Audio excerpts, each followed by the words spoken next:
ఏం రా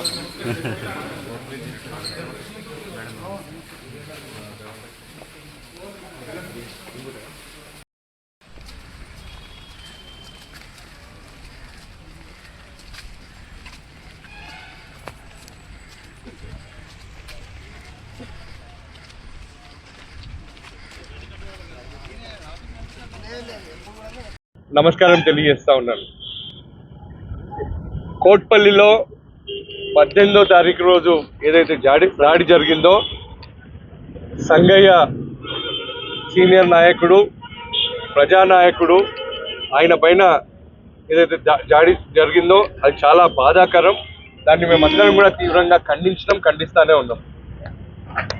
అయితే ఇది రాజకీయంగా రౌడీజానికి రాజకీయంగా ఒత్తిడితోనే మరి ఈ దాడి జరిగిందని చెప్పి మేము భావిస్తూ ఉన్నాం.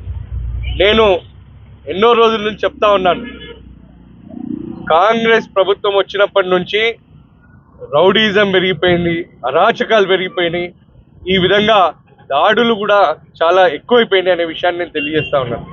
ఈరోజు సంగయ్యను చూస్తే చాలా బాధ అవుతా ఉంది. ఆయన ఊరందరూ కలిసి ఆయనను బంపర్ మెజార్టీతో వాళ్ళ మిసెస్ని గెలిపిస్తే ఈరోజు ఆయన్నేమో చావు బతుకుల మధ్య ఈరోజు కొట్టుమిట్ట ఆడుతూ ఉన్నాడు. చాలా బాధాకరమైన విషయం. పోలీసులకు విచారణ జరుపుతున్నాం మేము అని చెప్పేసి 6 మందిని అరెస్ట్ చేయడం జరిగింది. అయితే ఊరు మొత్తం తెలుసు దాని వెనకాల ఎవరు ముఖ్యమైన పాత్ర పోషించారనే విషయం అందరికీ ఊరు మొత్తం తెలుసు. అయితే ఆయనని A1 కాకుండా A6 పెట్టడము అనేది దాని వెనకాల ఏం మతలబు ఉంది అనేది మాకు అర్థమవుతలేదు. విచారణ అనేది సక్రమంగా జరగాలి, సంగయ్య కుటుంబానికి న్యాయం జరగాలి. ఇటువంటి సంఘటనలు మళ్ళీ వికారాబాద్ జిల్లాలో జరగొద్దు అనే ఉద్దేశంతోనే దీనిపైన నిష్పక్షపాతంగా విచారణ జరిపి నిందితులను కఠినంగా శిక్షించాలనే ఉద్దేశంతోనే ఈరోజు మేమందరం కూడా వికారాబాద్ జిల్లా ఎస్పీ గారిని కలవడం జరిగింది. ఆమెకు రిప్రజెంటేషన్ కూడా ఇవ్వడం జరిగింది. ఒక డిఎస్పీ స్థాయి అధికారితో ఈ విచారణ జరిపించాలి. అది కూడా మరి కోట్పల్లికి సంబంధం లేని ఒక అధికారితో విచారణ జరిపించాలి అని చెప్పి మేము ఎస్పీ గారిని కోరడం జరిగింది. తాను కూడా సానుకూలంగా స్పందించి మళ్ళీ ఎంక్వైరీని ముమ్మరం చేస్తామని చెప్పి కూడా చెప్పడం జరిగింది. నేను ఈరోజు ఒకటి విజ్ఞప్తి చేస్తా ఉన్నా అధికారులతో. గతంలో బీఆర్ఎస్ ప్రభుత్వం ఉన్నప్పుడు మరి ఇటువంటిది ఒక్క సంఘటన మనం ఎక్కడ కూడా చూసిన దాఖలాలు లేవు. మరి బీఆర్ఎస్ ప్రభుత్వం ఉన్నప్పుడు కూడా 2 సార్లు సర్పంచ్ ఎన్నికలు జరిగినాయి. ఏ రోజు కూడా ఇటువంటి ఒక్క సంఘటన కూడా జరిగిన దాఖలాలు లేవు. మరి ఎందుకు ఇప్పుడు తాండూరు నియోజకవర్గంలో చూస్తే మరి మొన్న బషీరాబాద్ మండలం భోజనాయక్ తండా కావచ్చు, పెద్దేముల్ మండలంలో కావచ్చు, తాండూరు మండలంలో కావచ్చు, ఎక్కడ చూసినా కానీ ఇటువంటి దాడులు ఇటువంటి చాలా ఎక్కువైపోయినాయి అనే విషయాన్ని నేను చెప్పడానికి చింతిస్తూ ఉన్నాను. నేను కాంగ్రెస్ నాయకులతో ఒకటి తెలియజేస్తా ఉన్నా, మీరు ప్రజల జోలికి కానీ, మా నాయకుల జోలికి కానీ, మా కార్యకర్తల జోలికి కానీ, లా అండ్ ఆర్డర్ని మీరు డిస్టర్బ్ చేయాలన్నా, ఇక్కడ వికారాబాద్ జిల్లాలో ఉన్న పీస్ఫుల్ వాతావరణాన్ని మీరు డిస్టర్బ్ చేయాలనుకుంటే మేము ఎవ్వరం కూడా ఇక్కడ గమ్మున కూర్చునేటోళ్ళం లేం. తప్పకుండా తీవ్రమైన పరిణామాలను మీరు కూడా చూస్తారు. మాకు కొట్టనికి రాదా, లేకపోతే మాకు బెదిరియనికి రాదా, కానీ మేము అట్లా చేయం. బీఆర్ఎస్ పార్టీ ఒక క్రమశిక్షణ కలిగిన పార్టీ. మాకు ఇటువంటి చిల్లర విషయాలు మాకు నేర్పియలేదు. ఈరోజు రాష్ట్ర ముఖ్యమంత్రి ఏ విధంగా అయితే బిహేవ్ చేస్తున్నాడో అదే విధంగా ఈ కింది స్థాయి నాయకులు కూడా ఇదే విధంగా చేయడం అనేది చాలా బాధాకరం. ఎవరెవరైతే ఇప్పుడు విర్రవీగుతున్నారో నేను మీ అందరికి హెచ్చరిస్తా ఉన్నాను, భవిష్యత్తులో మళ్ళీ వచ్చేది మా ప్రభుత్వమే. మీ లెక్కలన్నీ కూడా జమ చేస్తాం. తప్పకుండా మేము అధికారంలోకి వచ్చినాక మీ సంగతి చెప్తాం. ఇటువంటివి చేస్తే కనుక మీరు ప్రజలకు న్యాయం చేయండి, ప్రజలకు మీరు ఇచ్చిన హామీలు, మీరు ఇచ్చిన గ్యారంటీలు అమలు చేయండి, ప్రాంతాన్ని అభివృద్ధి చేయండి. మేము దాన్ని స్వాగతిస్తాం, మేము మీ వెంబడి నిలబడతాం. అంతేగాని ఇటువంటి దౌర్జన్యాలు, ఇటువంటి రౌడీజము, ఇటువంటి బెదిరింపులు చేస్తే ఊరుకునేది లేదు అని చెప్పి నేను హెచ్చరిస్తూ, నేను అదేవిధంగా ఇప్పుడున్న స్థానిక ఎమ్మెల్యే తాండూరు ఎమ్మెల్యే 18వ తారీఖు రోజు ఇన్సిడెంట్ అయితే 20వ తారీఖు రోజు సంగయ్య గారిని వెళ్ళి ఆయన పరామర్శించడం జరిగింది. అదే రోజు మధ్యాహ్నం ఈ కుట్రలో ముఖ్య పాత్ర పోషించిన బందయ్యను ఎంబడి పెట్టుకొని ఒక అయ్యప్ప స్వామి పూజకు పోయిండు, కోట్పల్లిలో తిరిగిండు. మరి ఎమ్మెల్యేకు అన్ని తెలిసి కూడా మరి ఇటువంటి నిందితులను మరి ఏ విధంగా చేరదీస్తున్నాడు, దీన్ని బట్టే క్లియర్గా అర్థమవుతా ఉంది. ఈరోజు అధికార పార్టీ ఎమ్మెల్యే అదేవిధంగా అధికార పార్టీ నాయకులది పూర్తి హస్తం దీంట్లో ఉందని చెప్పి మేమే కాదు, కోట్పల్లిలో ప్రతి ఒక్కరు కూడా ఇదే భావిస్తూ ఉన్నారు.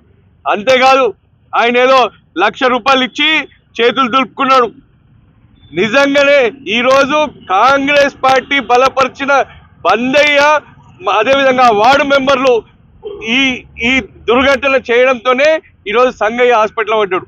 నేను ఈరోజు డిమాండ్ చేస్తున్నా, సంగయ్యకు అయ్యే పూర్తి ఖర్చు ఆయన ఎప్పటికైతే నయమవుతాడో అప్పటి వరకు మొత్తం ఖర్చు కాంగ్రెస్ మళ్ళీ నాయకులు భరిస్తారా లేకపోతే ఎమ్మెల్యే భరిస్తాడా, ఎవరైతే చేయాల్సిందే అని చెప్పి నేను మిమ్మల్ని అందరినీ కూడా అడుగుతా ఉన్నాను. అంతేకాకుండా మొన్న ఒక నాయకుడు వచ్చేసి మరి పరామర్శించడానికి వచ్చిండు. పరామర్శించి వచ్చిన నాయకుడిని నేను అంటున్నా, ఇతర పార్టీ నుంచి వచ్చిండు. ఆయన వచ్చేసి ఆయన ఏదో ప్రెస్కి ప్లస్ ఏదో సోషల్ మీడియాలో వీడియోలు వదిలిండు. నేను అడుగుతున్నా, ఇదే బందయ్య ఆ రోజు కోట్పల్లిలో నీ బోటింగ్ ప్రాజెక్ట్ నడిపేనికే ఇదే బందయ్యని నువ్వు వెంబడి పెట్టుకొని తిరగలేదా? ఇదే బందయ్యని నువ్వు ప్రోత్సహించలేదా? మరి ఈరోజు మీ ఇద్దరికి చెడింది కాబట్టి నువ్వు ఈరోజు బందయ్య మీద ఆరోపణలు చేస్తున్నావు. సరే, ఆ రోజు ఏదో చెప్పినావు, మళ్ళీ నేను అడుగుతున్నా, నీకు ఇంత పెద్ద కార్పొరేట్ హాస్పిటల్ ఉంది హైదరాబాద్లో, నీకు నిజంగానే సంగయ్య మీద నిజంగానే ఇంత ప్రేమ ఒలకపోసేటట్టుంటే నువ్వు నీ కార్పొరేట్ హాస్పిటల్లో పెట్టుకొని నువ్వు ఆయనకు చికిత్స చేయాలని చెప్పి కూడా నేను డిమాండ్ చేస్తా ఉన్నా. అదేవిధంగా పోలీస్ అధికారులతో కూడా నేను విజ్ఞప్తి చేస్తున్నా, మీరు దయచేసి మీరు ప్రజలకు ప్రజలకు న్యాయం చేయండి, లా అండ్ ఆర్డర్ని అదుపులో పెట్టుకోండి. ఈ వికారాబాద్లో పీస్ఫుల్ వాతావరణం కోసం మీరు అందరు కూడా కృషి చేయండి అని చెప్పి నేను మీకు తెలియజేస్తూ, మీరు అధికార పార్టీ నాయకుల ఒత్తిడిలోకి వస్తే ప్రజలకు ఇబ్బంది పడతారు. మరి మేము కూడా మిమ్మల్ని ఊరికేనే వదిలిపెట్టాము. తప్పకుండా ఏ స్థాయికైనా పోయి మేము విచారణకు డిమాండ్ చేస్తాం. మాకు ఎస్పీ గారిపైన, స్నేహ మేరా గారిపైన మాకు పూర్తి విశ్వాసం ఉంది. తప్పకుండా తను న్యాయం చేస్తుంది, సంగయ్య కుటుంబానికి న్యాయం చేస్తుంది, వికారాబాద్ జిల్లాకు న్యాయం చేస్తుంది, వికారాబాద్ జిల్లాను శాంతి భద్రతల్లో అన్ని విధాలుగా బాగా చేస్తుంది అని చెప్పి నాకు నమ్మకం ఉంది అని చెప్పి మేము తెలియజేస్తూ, సంగయ్య కుటుంబానికి మేము తప్పకుండా అండగా ఉంటాం. సంగయ్య కూడా త్వరలో నయం కావాలని చెప్పి ఆ భగవంతుని ప్రార్థిస్తాం. ఎస్పీ గారిని సోదరుడు పైలట్ రోహిత్ రెడ్డి గారితో, అదేవిధంగా విజయ్ కుమార్ గారితో, తాండూరు నుంచి వచ్చినటువంటి మా బీఆర్ఎస్ పార్టీ నాయకులు, వికారాబాద్ నియోజకవర్గానికి సంబంధించినటువంటి మా పార్టీ నాయకులతోటి ఎస్పీ గారిని కలిసి వికారాబాద్ నియోజకవర్గంలో కావచ్చు, అదేవిధంగా వికారాబాద్ జిల్లాలో కాంగ్రెస్ పార్టీ అధికారంలోకి వచ్చిన తర్వాత ఏమేమి అరాచకాలు జరుగుతున్నాయి అనేటటువంటిది ఒక్కొక్కటి పూసగుచ్చినట్టు సోదరుడు రోహిత్ రెడ్డి గారు నేను ఎస్పీ గారికి వివరించడం జరిగింది. ఉదాహరణలతో సహా, కేసులతో సహా, ఏ మండల్లో ఏం జరుగుతుంది, ఏ పోలీస్ ఆఫీసరు ఏం చేస్తుండ్రు, ఏ విధంగా ఉంది అని చెప్పి ఒక్కొక్క మండలానికి సంబంధించినటువంటి విషయాలన్నీ కూడా ఎస్పీ గారి దృష్టికి తీసుకుపోవడం జరిగింది. ఆమె మాకు హామీ ఇచ్చిండ్రు, ఖచ్చితంగా మేము ఎంక్వైరీ చేపిస్తాం. ఏ పోలీస్ ఆఫీసర్ చేసినా కానీ శాఖాపరమైనటువంటి యాక్షన్ ఖచ్చితంగా తీసుకుంటామని చెప్పి ఎస్పీ గారికి తెలియజేశారు. అయితే వికారాబాద్లో కావచ్చు, వికారాబాద్ నియోజకవర్గం కాక జిల్లాలో కావచ్చు, కాంగ్రెస్ పార్టీ నాయకులను కూడా నేను హెచ్చరించేది ఏంటంటే, మీది సగం కాలం అయిపోయింది నాయన, ఇంకా మిగిలింది ఒక 2 ఏళ్ళు. 2 ఏళ్ళల్లో ఎలక్షన్ల గురించి ఒక 6 నెలలో ఏడాదో పోతుంది. లాస్ట్ ఒక 1 ఇయర్ ఎలక్షన్ల మూడులోనే ఉంటాం. మీరు ఏమి తిప్పలవాట కానీ ఈ ఏడాది అద్దం వచ్చేది 100% మళ్ళీ మా గవర్నమెంట్. మీరు అత్యుత్సాహంకు పోయి ప్రతి ఊర్లో మా బీఆర్ఎస్ పార్టీ నాయకుల మీద, కార్యకర్తల మీద మీరు కేసులు పెట్టిచ్చేస్తే, మీరు ఒక్కసారి గుర్తు తీసుకొచ్చుకోండి. 10 సంవత్సరాలు మా బీఆర్ఎస్ పార్టీ అధికారంలో ఉన్నప్పుడు, ఇక్కడ నేను 5 సంవత్సరాలు, రోహిత్ రెడ్డి గారు 5 సంవత్సరాలు ఎమ్మెల్యేలుగా ఉన్నప్పుడు కావచ్చు, ముఖ్యంగా మా వికారాబాద్ నియోజకవర్గానికి సంబంధించి చెప్తున్నా, నేను ఎవరి మీద కావాల్సుకొని కేసులు పెట్టించినమా? కేసుల లెక్క తీద్దాం. అంత గతంలో ఉన్నప్పుడు, నేను ఎమ్మెల్యేగా లేనప్పుడు కేసులు ఎన్ని ఉండే, నేను ఎమ్మెల్యేగా వచ్చిన తర్వాత కేసులు ఎన్ని అయినాయి, మళ్ళీ ఇప్పుడు నేను ఎమ్మెల్యేగా అయిపోయిన తర్వాత కాంగ్రెస్ పార్టీ అధికారంలోకి వచ్చిన తర్వాత వికారాబాద్ నియోజకవర్గంలో ఎన్ని కేసులు అవుతున్నాయి, అన్నదమ్ముల కేసులు ఎన్ని అవుతున్నాయి, భూమి కేసులు ఎన్ని అవుతున్నాయి, తర్వాత అట్రాసిటీ కేసులు ఎన్ని అవుతున్నాయి అనేది లెక్క తీస్తే ప్రజలకు కూడా తెలుస్తుంది. అదే కాకుండా వికారాబాద్ నియోజకవర్గంలో అక్కడక్కడ భూ కబ్జాలకు పాల్పడుతున్నారు అనేటటువంటి కూడా మా దగ్గర ఆధారాలు ఉన్నాయి. రాబోయేటటువంటి రోజుల లోపల ఖచ్చితమైనటువంటి సమయం చూసి ఆధారాలతో సహా మేము బయట పెడతాం. ఎవరెవరు నాయకులు చేస్తున్నారు, ఎవరెవరి హస్తం దాని వెనుకలే ఉంది, పెద్ద తలకాయలు ఎవరెవరు ఉన్నారు అనేది కూడా ఇప్పుడు ఇక్కడ శివారెడ్డిపేటకు సంబంధించినటువంటిది కూడా కబ్జాకు గురవుతున్నది అనేటటువంటిది మా దృష్టిలో ఉంది. మేము తొందర లోపల అక్కడి సందర్శిస్తాం. ఆ చెరువును, శివారెడ్డిపేటను కూడా మేము సందర్శించి దాని వెనుక ఎవరెవరు ఉన్నారు అనేటటువంటిది కూడా ఆధారాలతో సహా బయట పెడతాం. మీరు గుర్తుపెట్టుకోవాల్సింది ఏంటంటే, మేము ఏ విధంగా అయితే ప్రశాంతమైనటువంటి వాతావరణం లోపల పాలించినమో, మీరు కూడా ఆ విధంగా అన్నదమ్ములాగా కలిసి ఉండాలనేటటువంటి ఉద్దేశం చేత మీరు గుర్తుపెట్టుకోవాలి. లేదు, కాదు, కూడదు అంటే వచ్చేది మా గవర్నమెంటే. వచ్చిన తర్వాత ఏ కాంగ్రెస్ కార్యకర్త కానీ, ఏ కాంగ్రెస్ నాయకుడు కానీ కావలసుకొని మా నాయకుల మీద కేసులు పెట్టిస్తున్నారో మేము అన్నీ కూడా గుర్తుపెట్టుకుంటాము, వడ్డీతో సహా మీకు చెల్లిస్తాం. కాంగ్రెస్ నాయకులారా గుర్తుపెట్టుకోవాలని చెప్పి తెలియజేస్తున్నా. ఇంకా చివరిగా పోలీసు వాళ్ళు నేను అంతమంది పోలీసు వాళ్ళని అంటలేను, ఎందుకంటే మా ఫ్యామిలీలో కూడా పోలీసు ఉద్యోగంలో పనిచేసినటువంటి వాళ్ళు ఉన్నారు. పోలీసు దాంట్లో కూడా నిజాయితీగా పనిచేసేటటువంటి వాళ్ళు చాలామంది ఉన్నారు, నేను ఒప్పుకుంటా. కానీ కొందరు మాత్రము కాంగ్రెస్ కార్యకర్తలాగా, కాంగ్రెస్ నాయకుల్లాగా వ్యవహరిస్తున్నారు. వాళ్ళకి ఇక కాంగ్రెస్ కండువా ఒక్కటే తక్కువ ఉన్నది. వాళ్లకు నేను చెప్పేది ఏంటంటే, రాబోయేది బీఆర్ఎస్ గవర్నమెంటు. మేము పింక్ డైరీ మంచిగా మెయింటైన్ చేస్తున్నాం. ఏ పోలీస్ ఆఫీసరు ఏ విధంగా వ్యవహరిస్తున్నాడు, ఏ కేసు విషయంలో ఎట్లా చేసిండు, ఏ మండల్లో ఏం చేస్తున్నారు అనేటటువంటిది మొత్తం రాసి పెడుతున్నాము. మీరు అనుకుంటుండొచ్చు, వీళ్ళు అధికారంలోకి రాగానే మేము ఇక్కడ ఉంటామా, మళ్ళీ ఎక్కడనో ట్రాన్స్ఫర్ అయిపోతాం కదా అనేటటువంటి భ్రమలో మీరు ఉన్నారేమో. మీరు పనిచేసేది తెలంగాణ రాష్ట్రంలోనే. పోలీసులారా గుర్తుపెట్టుకోండి, మీరు మహారాష్ట్రకో, కర్ణాటకో, ఆంధ్రప్రదేశ్కో పోయి పనిచేయరు.